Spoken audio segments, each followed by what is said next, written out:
شروع اللہ کے نام سے جو بڑا مہربان نہایت رحم والا ہے۔ تمام دیکھنے اور سننے والے دوستوں کو السلام علیکم۔ دوستو، بنی اسرائیل میں ایک صدیق اول درجے کا ولی تھا جو عبادت میں منفرد مقام رکھتا تھا۔ یہ ایک عرصے تک اپنی خانقاہ میں عبادت کرتا رہا۔ اس کے پاس روزانہ صبح و شام بادشاہ وقت حاضری دیتا تھا اور اس سے پوچھا کرتا تھا کہ کوئی چیز کی ضرورت تو نہیں، تو وہ جواب دیتا کہ اللہ میری ضرورت کو خوب جانتا ہے۔ اللہ تعالیٰ نے اس عابد کی خانقاہ پر انگور کی ایک بیل اگا دی تھی جو ہر روز ایک انگور اٹھاتی تھی۔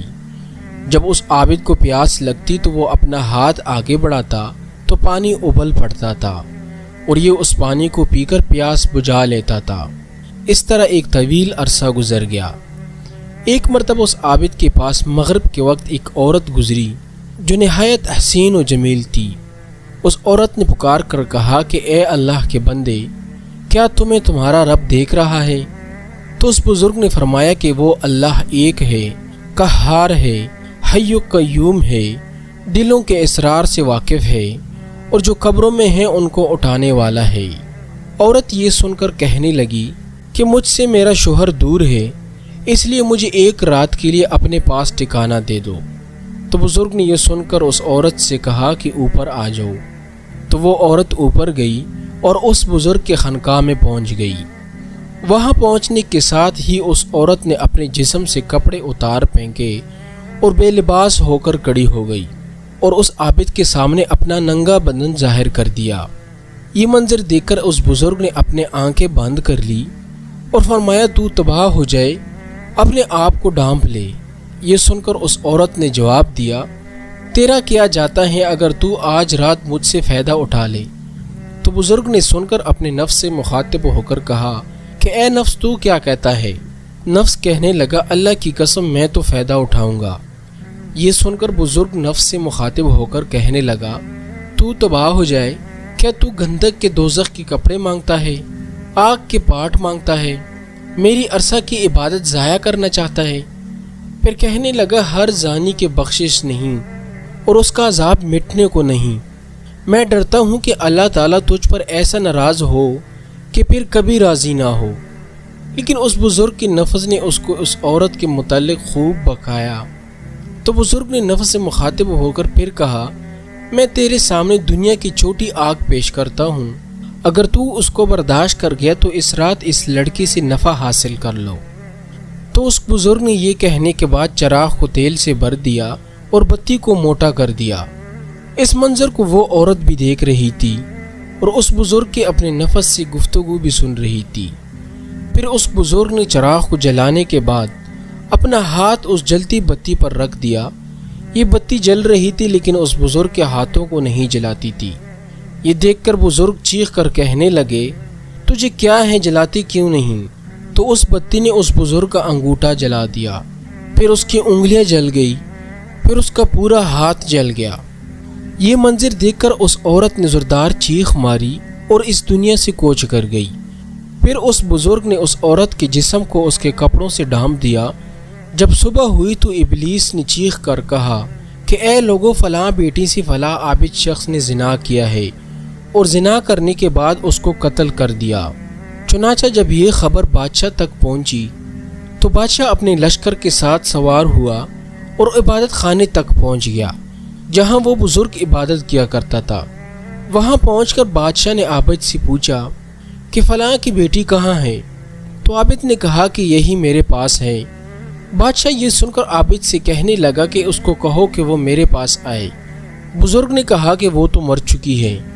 یہ سن کر بادشاہ کہنے لگا چونکہ وہ زنا کے لیے رضامند نہیں ہوئی تھی، حتیٰ کہ تو نے ایک جان کو قتل کر دیا جس کو اللہ تعالیٰ نے حرام قرار دیا ہے۔ پھر بادشاہ نے غضبناک ہو کر اس عبادت خانہ کو گرا دیا اور عابد کی گردن میں زنجیر ڈالی اور اسے گھسیٹنے لگا اور عورت کی لاش کو وہاں سے اٹھا دیا گیا اور اس عبادت خانے کو گرا دیا۔ اس وقت کے لوگوں کا دستور تھا کہ زانی کو ارے کے ساتھ چیر دیا کرتے تھے۔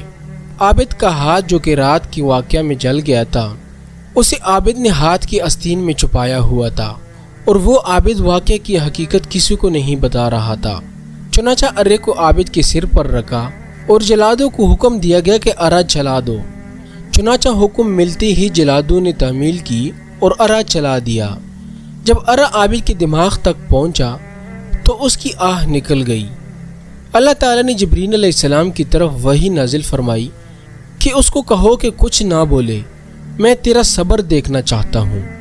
اس کے صدمے نے میرے عرش برداروں کو، میرے آسمان کے مکینوں کو رلا دیا ہے۔ مجھے میرے غلبے اور جلال کی قسم، اگر اس عابد نے دوسری مرتبہ آواز نکالی تو میں آسمانوں کو زمین پر گرا دوں گا۔ چنانچہ اس عابد نے دوسری مرتبہ آہ نہیں نکالی اور نہ کوئی بات بتائی، حتیٰ کہ اس حالت میں اس کا انتقال ہو گیا۔ چنانچہ جب وہ فوت ہو گیا تو اللہ تعالیٰ نے اس مردہ عورت میں روح ڈالی جو عابد کا عمل دے کر دنیا سے کوچ کر گئی تھی۔ تو عورت نے لوگوں سے مخاطب ہو کر کہا کہ اللہ کی قسم یہ مظلوم ہو کر فوت ہوا ہے، اس نے زنا نہیں کیا تھا اور میں ابھی تک کنواری ہوں۔ اس کے بعد اس عورت نے رات کا سارا واقعہ لوگوں کے سامنے نقل کیا، تو یہ سن کر جب لوگوں نے اس کا ہاتھ نکالا تو جیسا لڑکی نے بتایا تھا ویسا ہی جلا ہوا تھا۔ یہ دیکھ کر لوگ کہنے لگے کہ اگر ہمیں علم ہوتا کہ اصل حقیقت کیا ہے تو ہم کبھی بھی اس کے جسم کو نہ چیرتے۔ وہ بزرگ دو ٹکڑے ہو کر زمین پر گر پڑا اور لڑکی بھی جیسے پہلے مردہ تھی ویسی ہی ہو گئی۔ پھر ان دونوں کو دفنانے کے لیے قبریں کھودی گئی تو اس میں کستوری، عنبر اور کافور کی خوشبوئیں مہک رہی تھی۔ اور پھر ان کا جنازہ پڑھنے کے لیے ان کی میتوں کو لایا گیا تو ان کو آسمان سے کسی نے آواز دی کہ صبر کرو یہاں تک کہ فرشتے ان کا جنازہ پڑھ لے۔ اس کے بعد لوگوں نے ان کا جنازہ پڑھا اور دفن کر دیا۔ پھر اللہ تعالیٰ نے ان کی قبر پر چنبیلی کو اگایا اور لوگوں نے ان کی قبر پر تختہ دیکھا جس پر لکھا ہوا تھا کہ شروع اللہ تعالیٰ کے نام سے جو بہت بڑا مہربان اور رحم کرنے والا ہے۔ اللہ تعالیٰ کی طرف سے اپنے بندہ اور ولی کی طرف سے میں نے اپنے عرش کے نیچے ایک منبر لگایا ہے اور فرشتوں کو گواہ بنایا کہ میں نے جنت الفردوس کے 50,000 عورتوں سے اس ولی کا نکاح کیا، اور میں اپنے فرمان برداروں اور مقربین کو ایسے ہی انعام و کرام سے نوازتا ہوں۔ تو دوستو، اس واقعہ کو پڑھ کر ایمان تازہ ہو جاتا ہے کہ اللہ تعالیٰ نے اپنے بندوں پر کتنا انعام فرمایا کہ جو اس کی اتباع کرتا ہے اس کے لیے کامیابیاں ہی کامیابیاں ہیں۔ اللہ کے اس ولی نے دنیا میں اللہ تعالیٰ کی خاطر اپنے نفس کی اتباع نہیں کی، جس کی وجہ سے وہ رب کا مقرب بن گیا۔ اللہ تعالیٰ اسی طرح تمام مسلمانوں کو نفس کی غلامی سے بچائے۔ اس واقعے کو پڑھ کر یہ سبق ملتا ہے کہ نفس کی اتباع کبھی بھی نہیں کرنی چاہیے، کیونکہ نفس انسان کو ہمیشہ عیش و عشرت اور غلط خواہشات کا دل رادہ بناتا ہے، اور پھر نفس کی باعث انسان جہنم کی طرف چلا جاتا ہے۔